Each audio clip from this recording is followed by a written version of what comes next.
Welcome to colourful life channel ಆಧ್ಯಾತ್ಮ ನೆಮ್ಮದಿಯ ಮಾರ್ಗ.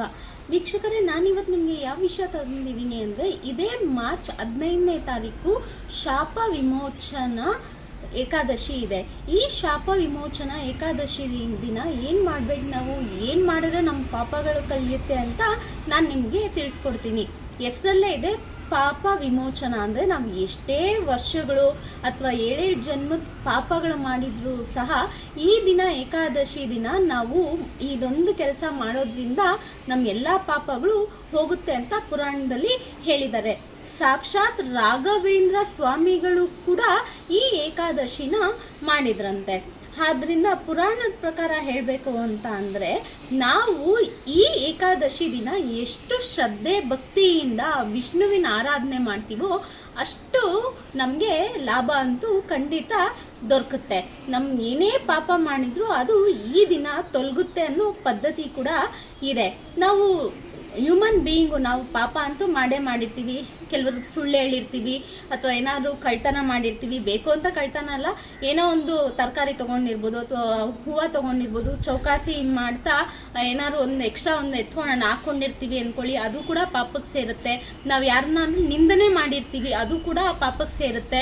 ನಾವು ಓಡಾಡಬೇಕಾದ್ರೆ ಎಷ್ಟೋ ಜೀವಗಳನ್ನ ನಾವು ಸಾಯಿಸಿರ್ತೀವಿ. ಒಂದು ಇರುವೆ ಆಗಿರ್ಬೋದು ಅಥವಾ ಯಾವುದೋ ಒಂದು ಇನ್ಸೆಕ್ಟ್ ಆಗಿರ್ಬೋದು, ಅದು ಸತ್ತೋಗಿರುತ್ತೆ ಅಂದ್ಕೊಳ್ಳಿ. ನಾವು ಫೀಟಿಂದ ಸ್ಟ್ಯಾಂಪ್ ಮಾಡಿದ ತಕ್ಷಣ ಅದು ಒಂದು ಪಾಪಕ್ಕೆ ಸೇರುತ್ತೆ. ಮತ್ತೆ ನಾವು ಗಾಡಿ ಓಡಿಸ್ಬೇಕಾದ್ರೆ ಯಾರನ್ನ ಅಡ್ಡ ಬರ್ತಾರೆ ಅಂತ ಅನ್ಕೊಳ್ಳಿ, ಅವಾಗ ನಾವು ಅವ್ರನ್ನ ಬೈದಿರ್ತೀವಿ, ಅದು ಕೂಡ ಪಾಪಕ್ಕೆ ಸೇರುತ್ತೆ.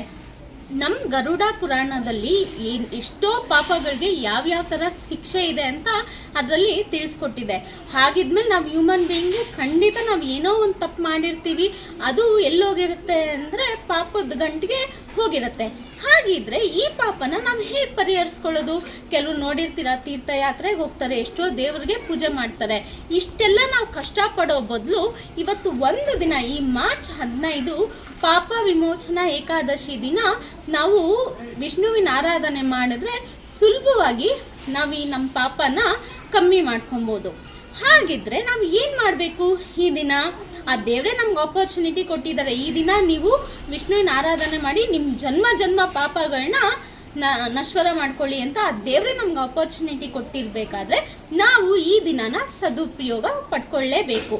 ಹಾಗಿದ್ರೆ ಈ ದಿನ ನಾವೇನು ಮಾಡಬೇಕು ಅಂದರೆ, ಮುಂಜಾನೆ ಎದ್ದು ಮಾರ್ನಿಂಗ್ ಎದ್ದು ಯಥಾ ಪ್ರಕಾರ ನೀವು ಏನು ತಲೆಗೆ ಸ್ನಾನ ಮಾಡ್ತೀರಾ ಆ ರೀತಿ ಸ್ನಾನ ಮಾಡಿ ಮನೆಯಲ್ಲಿ ದೀಪ ಇಟ್ಟು ನಂತರ ವಿಷ್ಣುವಿನ ಆಲಯಕ್ಕೆ ಹೋಗಬೇಕಾಗುತ್ತೆ. ಸೊ ವಿಷ್ಣುವಿನ ಆಲಯಕ್ಕೆ ಹೋಗಿ ಅಲ್ಲಿ ತುಳಸಿ ಕೊಟ್ಟು, ತುಳಸಿ ಮಾಲೆ ಅಂದರೆ ವಿಷ್ಣುವಿಗೆ ತುಂಬ ಪ್ರಿಯ. ಹಾಗಿದ್ಮೇಲೆ ಆವತ್ತಿನ ದಿನ ತುಳಸಿ ಮಾಲೆ ಆ ದೇವರಿಗೆ ಕೊಟ್ಟು ನಮಸ್ತೆ ಮಾಡಿ ನಮ್ಮ ಪ್ರಾರ್ಥನೆನ ಆ ದೇವರಿಗೆ ಹೇಳ್ಕೊಂಡು ಮನೆಗೆ ತೆರಳಬೇಕಾಗುತ್ತೆ. ಈ ದಿನ ನೀವೇನು ಮಾಡಬೇಕು, ಸಾಧ್ಯವಾದರೆ ಉಪವಾಸ ಇರಬೇಕಾಗುತ್ತೆ. ಯಾರಿಗೆ ಸಾಧ್ಯವಾಗಲ್ವೋ ಅವ್ರು ಏನು ಮಾಡ್ಬೋದು ಅಂತ ಅಂದರೆ ಫ್ರೂಟ್ಸ್ ತಿನ್ಕೊಂಡು ಇರ್ಬೋದು. ಸಾಧ್ಯ ಆದರೆ ಈ ಏಕಾದಶಿ ದಿನ ನೀವು ಉಪವಾಸ ಇದ್ದರೆ ತುಂಬ ಅಂದರೆ ತುಂಬ ಒಳ್ಳೆಯದಾಗುತ್ತೆ ನಿಮಗೆ.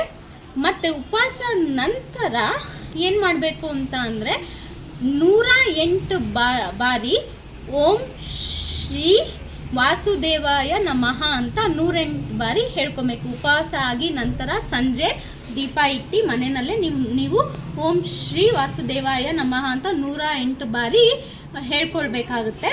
ಇದಾದ ನಂತರ ನಿಮಗೆ ಆ ವಿಷ್ಣುವಿನ ಬ್ಲೆಸ್ಸಿಂಗು ನಿಮಗೆ ಸಿಗುತ್ತೆ.